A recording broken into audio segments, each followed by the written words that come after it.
अनंत टिप्या refresh व्हा। युवासेना प्रमुख आदित्य ठाकरे सिंधुदुर्ग दौऱ्यावर आहेत। यावेळी पत्रकारांशी बोलताना त्यांनी सरकार महिन्याभरात कोसळणार असा दावा केलाय।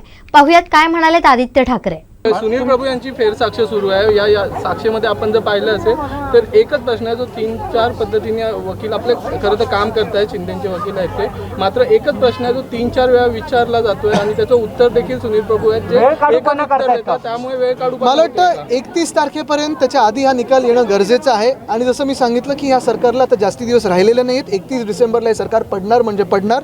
2024ला देशात आणि महाराष्ट्रात नवीन सरकार बसणार। आमचे दिवसभरातले सर्व अपडेट्स, ताज्या घडामोडी आणि थेट लाईव्ह पाहण्यासाठी सबस्क्राईब करा, लाईक करा कोकणचं नंबर 1 महा चॅनल कोकण 7 लाईव्हचं YouTube चॅनल।